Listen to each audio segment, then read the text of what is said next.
We are lobbying our legislators in order to protect a retirement system that has served Texas state employees and retirees for generations. The reason we have to lobby now, even though this has existed for years, is because there are other people, lobbyists, who are against public pensions and are actively working to defeat them and have quite a lot of influence in our legislature. Meet with your group at the Capitol Cafe ahead of the appointment if you like. You can make name tags for yourselves and go over your talking points, which can be found on our website. Be sure to introduce yourself to your legislator and mention that you are with AFSCME. Good afternoon, Senator. I'm Joe Seeley. Very nice to see you, Joe. I'm a representative of Texas AFSCME retirees. And where'd you work before? I work for the city of Austin. Oh, that's great. Good. And my wife is a state retiree. I'm Peggy Seeley. Nice to see you. Where did you work? Well, I worked for years at the university when I was in school there, and then I worked for the Department of Human Services, and then finally the Department on Aging. So altogether almost 30 years. Great. Tell me where you work. Cynthia Hayes. I retired from the State Office of Administrative Hearings, and before that I worked at TCEQ and its predecessor agencies. Yes. Yeah. 24 years. Where all have you worked? I'm Maura Powers. I worked at the Attorney General's office for about 22 years, and then I also worked at the Secretary of State's office and what used to be called the Texas Employment Commission. So altogether 24 to 25 years for the state. Because as we understand it, we're kind of at a crisis point. Retirees haven't seen a cost of living increase in 13 years, which is what for a long time we thought we were trying to advocate for our members on, was getting a cost of living increase. But then when we found out the trouble the pension plan is in, we're kind of now trying to focus on getting this additional funding just so the plan can go on. It's been like 19 of the past 20 years that there's been an underfunding of your pension.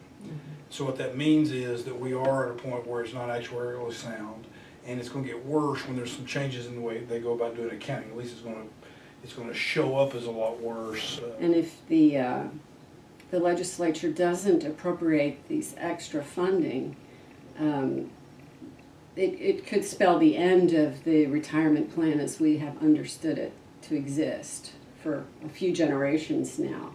All I understood from ERS was we need about $175 million in general revenue funds over the next 31 years to have it pronounced actuarially sound. There's a reason that we're in this shape, and that reason is that the legislature hadn't lived up to its obligations, and there's a reason that it feels like it can get away with doing that. And so we're going to need to have what y'all are doing here.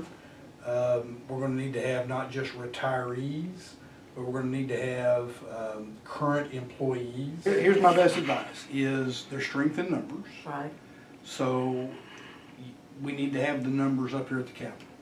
The second is, those numbers can't just be 1 or 2 times. Right. Those numbers have to be up here on a consistent basis. And part of the result, or what you need to do in that regard, is you need to figure out who in the offices on the staff are people that you can develop a relationship with. Right. And develop that relationship and have others develop that relationship so that they are basically your advocates. But anytime there's some other bill that relates to public employees, it's probably going to be appropriate that AFSCME and its confederacy of others meet with the appropriate members of those committees on those bills to give the 2 cents on the bill, but also to use that as an opportunity to put in front of those members issues related to the pension. Well, I just wanted to make the point that aside from members of the retirement system, I mean, as a family member, I'm a spouse here, and that's how I became part of this organization. The number of people in Texas that this affects is tremendous. And there's a real impact on the economy. And, you need to have a viable retiree, financially viable retiree population. What can you do? Meet your representative, attend pension hearings, send a letter to your reps, call your representative. Let everyone know. Oh, you better listen to me, every one of you. We've got a lot of work to do.